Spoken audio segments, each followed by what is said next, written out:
I'm going to pause it there because some of this is still very hard.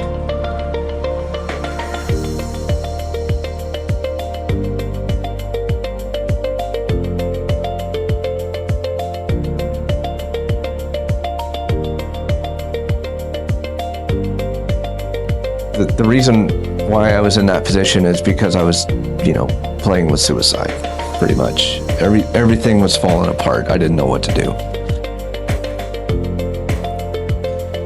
I'm a human first, warrior second. This is my story. Didn't really have a dependency on drinking.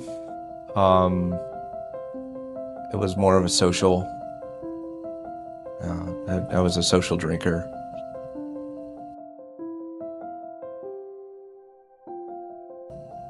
Yes, but that came at a very late point in my life. Some of the problems the underlying issues I had was more from Afghanistan, that deployment. And, I still haven't even claimed. I was afraid that would, affect how people looked at me, claim with the VA. I was afraid to get help for, PTSD or see a therapist or something like that. And when I ETS'd out of active duty, I had a hard time.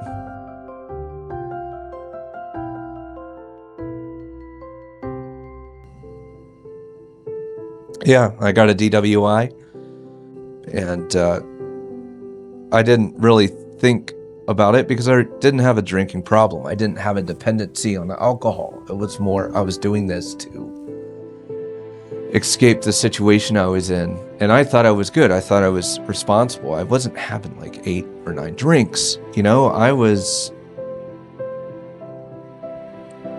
at a club. I had a couple of beers, and then I decided to have a couple of shots, and then I sat there for what I thought was long enough, and I had water, and I was in a position where I was making poor decisions. I wasn't thinking clearly anyway.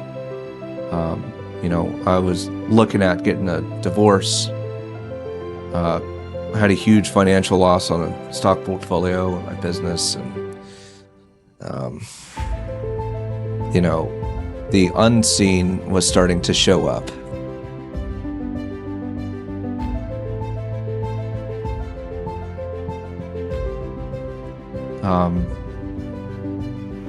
Everything felt like a sales pitch. I felt like people didn't understand what I was going through, and also I felt like there would be severe consequences if, I were to say, I'm having panic attacks, I can't drive, I'm having PTSD.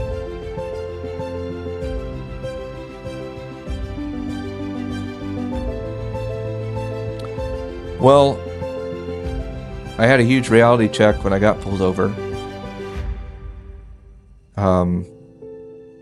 It was a .09, just of a .08.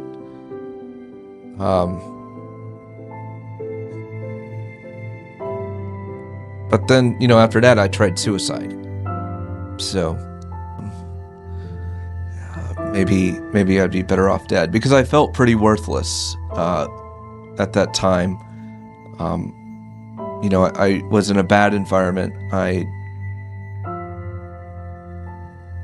was struggling with a lot, and I actually kind of viewed it as it would be more beneficial if, I weren't here.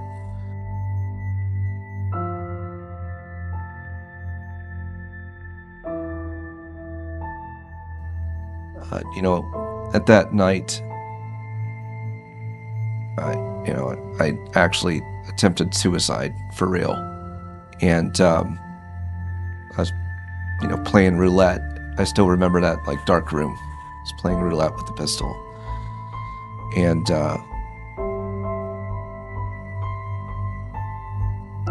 then I thought about my daughter for a quick second. I almost pulled that trigger. And I thought about my daughter for a quick second, and then in the back of my mind, I remembered there was the 988 number, right?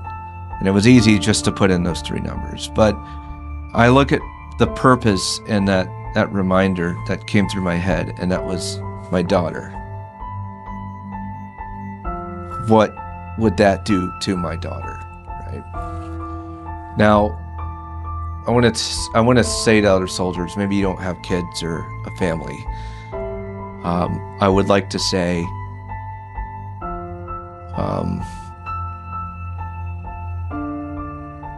how much you have to think about the purpose of the ones you love and why you even joined the military. If you're going through a lot,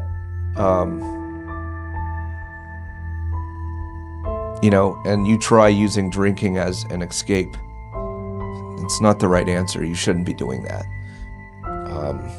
even if it seems harmless, because it definitely it felt harmless to me. It really was.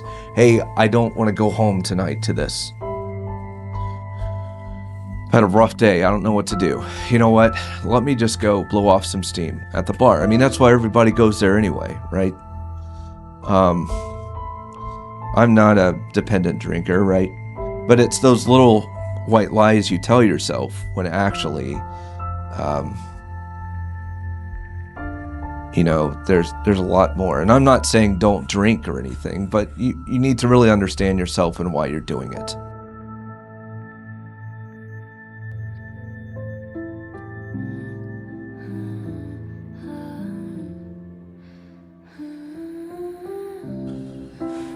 I'm David Johnson, or Sergeant Johnson. I've been in the military for 14 years, going on 15.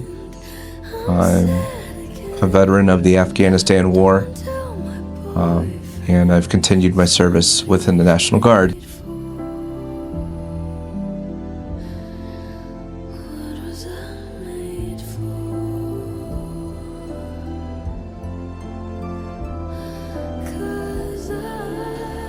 I'm a human first, warrior second. This is my story.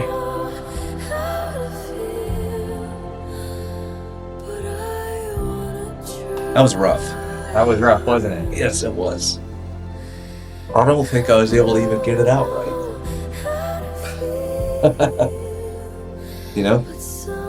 I really don't. It's okay. I tried. It is hard, isn't it? Yeah.